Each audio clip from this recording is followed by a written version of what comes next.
Hello प्यारे बच्चों, स्वागत है आप सभी का हमारे चैनल पर। आप सभी को राधे राधे, जय श्री कृष्णा। बेटा, आज आपकी पाठ्य पुस्तक हिंदी कक्षा 5 की क्लास होने वाली है, क्लास नंबर 21, जिसमें हम अपना पाठ 21 करेंगे और उसका नाम है प्रेरक प्रसंग और हमारी किताब का नाम है भाषा भारती। ठीक है, तो ये आपकी पाठ्य पुस्तक है जिसमें हम अपना पाठ 21 करेंगे। तो चलिए, सब बच्चे पाठ को पढ़ के आए होंगे। हम अपने प्रश्नों की तरफ चलते हैं सीधा। हम सबसे पहले आएंगे अपने अभ्यास प्रश्नों पर। पहला क्या है, देखिए, निम्नलिखित शब्दों के अर्थ शब्दकोश से खोजकर लिखिए। हमें क्या लिखना है, इन शब्दों के अर्थ लिखने हैं। ठीक है, तो यहाँ पे इन शब्दों के अर्थ आते नहीं इनके सामने, इसलिए मैंने यहाँ पे लिख दिए हैं। ठीक है, जैसे आसक्त मतलब लगाव, पदकमल कमल जैसे चरण, निगमन लीन किसी चीज में बिल्कुल लीन हो जाना, सृष्टि संसार, उत्कर्ष उन्नति, अभिभूत मतलब किसी को अपने वश में किया हो या वशीभूत, कृत्य कर्तव्य, आरोग्य निरोगता, स्फूर्ति ताजगी, अंत्येष्टि अंतिम संस्कार, पदकमल पदकमल दोबारा आ गया, यहाँ भी है और यहाँ भी है, कमल जैसे चरण। ठीक है, तो ये काफ़ी सारे शब्दार्थ हैं, आप देख सकते हैं, ये है और आगे इतने हैं। ठीक है, चित्त शुद्धि मतलब मन की पवित्रता, तुच्छ तुच्छ मतलब बहुत छोटा, अल्प अल्प मतलब कम, अनमोल जिसका कोई मोल ना हो, प्रभा प्रभा का मतलब है रोशनी, अमरत्व मतलब अमर होने का भाव, वेदना वेदनाएं मतलब पीड़ाएं, देह शुद्धि मतलब शरीर की पवित्रता, देह मतलब शरीर और शुद्धि मतलब पवित्रता, तो शरीर की पवित्रता, अमूल्य अमूल्य मतलब अनमोल, अनमोल मतलब जिसका कोई मोल ना हो। ठीक है, तो ये आपके कुछ शब्दार्थ थे जो मैंने आपको करवा दिए हैं, आप सब देख सकते हैं। तो सबके हो गए, तो हम आगे चलें अगले प्रश्नों पर। चलिए आगे चलें, चलिए आगे चलते हैं। अब ये आ गए हमारे प्रश्नोत्तर। प्रश्न 2 छोटे छोटे से प्रश्न थे, इसलिए मैंने इसी के आगे लिख दिया है। निम्नलिखित प्रश्नों के उत्तर लिखिए। पुंडलीक से भेंट करने के लिए कौन दौड़े आए बेटा, तो कौन की जगह पे हम लिखेंगे पांडुरंग। पुंडलीक से भेंट करने के लिए पांडुरंग, यहाँ पे सिर्फ पांडुरंग लिखेंगे, पांडुरंग दौड़े आए, और सारा आपका प्रश्न में से ही है। ठीक है, दूसरा देखिए, पुंडलीक किसकी सेवा कर रहा था, तो बेटा पुंडलीक किसकी सेवा कर रहा था, किसकी की जगह पे आ जाएगा अपने माता पिता। पुंडलीक अपने माता पिता की सेवा कर रहा था। तीसरा देखिए, गंगा ने कहाँ वास किया, मतलब गंगा जो नदी है उन्होंने कहाँ वास किया, तो कहाँ की जगह पे आ जाएगा शंकर के जटाजूट में। गंगा ने कहाँ वास किया, शंकर के जटाजूट में वास किया। घ सूर्य नमस्कार से क्या लाभ है, तो क्या की जगह पे क्या आ जाएगा स्फूर्ति और प्रतिभा। सूर्य नमस्कार से स्फूर्ति और प्रतिभा मिलती है। ड़ पांचवा, आत्मा का स्वरूप कैसा है, कैसा की जगह पे आ जाएगा अमर। आत्मा का स्वरूप अमर है। तो सारे प्रश्न में से ही हैं आपके आंसर, बस एक एक शब्द आपका अलग है। ठीक है, हो गई सबके। आगे चले बेटा प्रश्न 3 पर। चलिए प्रश्न 3 पर चलते हैं। खाली स्थान है आपके प्रश्न 3 में। पुंडलीक का चरित्र कैसा था, फल त्याग या घर त्याग। फल त्याग का आदर्श सामने रखता है। ठीक है, फल त्याग। बेटा फल त्याग के बीच में कोमा लगा है तो ये गलती से लग गया है, ये पूरा एक ही शब्द है। किसको विष देकर मारने की सजा दी गई, अरस्तु को या सुकरात को, तो बेटा सुकरात को विष देकर मारने की सजा दी गई। अगला देखिए, आत्मा कैसी है, आत्मा अमर है। ठीक है, खाली स्थान हो गए सबके। चलिए तो आगे चलते हैं अब हम भाषा अध्ययन पर। भाषा अध्ययन देखिए आपका क्या कह रहा है, नीचे लिखे शब्दों का शुद्ध उच्चारण कीजिए और लिखिए।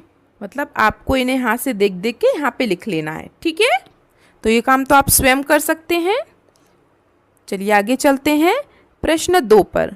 निम्नलिखित शब्दों के शुद्ध रूप लिखिए। शुद्ध रूप मतलब इसने गलत लिखे हैं। जैसे अक्लमंदी ऐसे नहीं लिखा जाएगा, ऐसे लिखा जाएगा, उसमें आधा क आएगा अक्लमंदी में, ठीक है। व्यायाम, व्यायाम में आधा व आता है, इसने पूरा लिखा है। तपस्या, तपस्या में आधा स आता है, तपस्या। हाइड्रोजन, हाइड्रोजन हम इस तरीके से लिखेंगे। एक परमात्मा जरूर इसने सही लिखा है, वरना बाकी सब गलत ही है, ठीक है। तो हम परमात्मा को तो ऐसा का ऐसा ही लिख देंगे क्योंकि उसने सही लिखा है। आगे देखिए निमगन, निमगन नहीं होता है, निगमन होता है। इसने क्या लिखा है? निमगन, निमगन नहीं निगमन, ठीक है। तो ये आपके मैंने सारे जो शब्द हैं वो अशुद्ध थे, मैंने सबको शुद्ध रूप में लिख दिया है। अब हम आगे चलते हैं अगले प्रश्नों की तरफ। प्रश्न 3, निम्नलिखित विलोम शब्दों की सही जोड़ी बनाइए। बेटा ये क्या है? विलोम शब्द हैं। जैसे आसक्त, मेरे साथ साथ मिलाना है, आसक्त का विरक्त, ठीक है। स्वर्ग का नरक, पवित्र अपवित्र, शुद्ध अशुद्ध। बिल्कुल सरल है, सरल तरीके से मिलाए हैं हमने। हो गए सबके? तो मैं रफ कर दूं सबको। चलिए आगे चलें। चलिए आगे चलते हैं अगले प्रश्न 4 पर। नीचे बनी वर्ग पहेली से निम्नलिखित शब्दों के 2-2 पर्यायवाची शब्द छांटिए। तो पहले मैं इनके पर्यायवाची शब्द लिख लेती हूँ। जैसे माता, माता का क्या होता है? माँ और जननी। पिता का पितृ जनक। गंगा का देव नदी और सुरसरी। कमल का जलज और पंकज। जो इसमें आए हुए हैं ना, मैंने वही लिखे हैं, वरना जैसे माता का माँ है, जननी है, माता है, काफ़ी सारे पर्यायवाची होते हैं, लेकिन जो इस पहेली में आए हैं मैंने वही लिखे हैं यहाँ पे, ठीक है।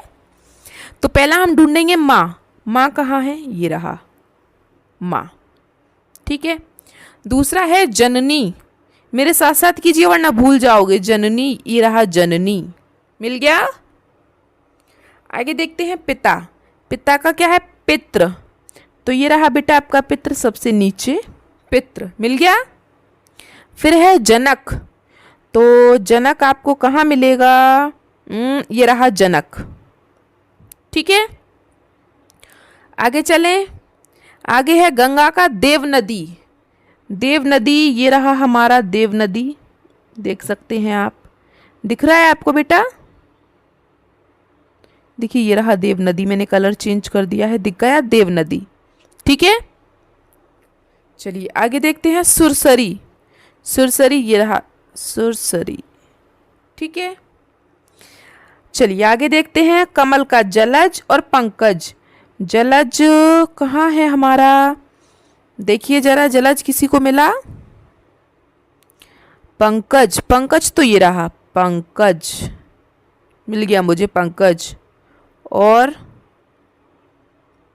जलज देखिए किसी को मिला क्या? ज, एक तो यहाँ पे है ज, कहीं नहीं मिल रहा है इससे, और एक यहाँ पे है ज, और कहीं पे है क्या ज? जलज नहीं है, नीरज होगा फिर। देखो ये रहा नीरज, ठीक है। आप यहाँ जलज की जगह नीरज कर लें। नीरज मिला है इसमें, जलज नहीं मिला मुझे, ठीक है। नीरज मिल गया सबको, नीरज। चलिए हो गया सबका। मेरे साथ साथ करोगे ना तभी मिल पाएंगे। मैं फिर से बता देती हूँ आपको। देखो माँ, ये रहा माँ। दूसरा है जननी, जननी ये रहा। फिर है पितृ, पितृ ये रहा। जनक ये रहे। देवनदी, देवनदी ये रही। सुरसरी, सुरसरी ये रही। इतने हो गए सबके। फिर है पंकज और नीरज, तो ये रहा पंकज आपका और ये रहा नीरज आपका, ठीक है। हो गए सबके। आगे चलें। चलिए आगे चलते हैं अब हम। आई थिंक आपकी क्लास इतनी थी, बस इतना ही था। तो अगर आपको वीडियो अच्छी लगी हो तो लाइक शेयर सब्सक्राइब ज़रूर करें, अपने दोस्तों के साथ शेयर भी करें और कमेंट बॉक्स में बेटा आप मुझे अपना नाम और अपने ज़िले का नाम ज़रूर लिखें, जिससे मुझे भी पता चल सके कि मतलब आप हमारी वीडियो कहाँ से देख रहे हैं। और हाइप करना ना भूलें, हाइप ज़रूर कर दें बेटा वीडियो को। मिलते हैं हम आपसे अगली क्लास में, तब तक के लिए आपका दिन शुभ हो। Have a nice day and आप सभी का थैंक यू।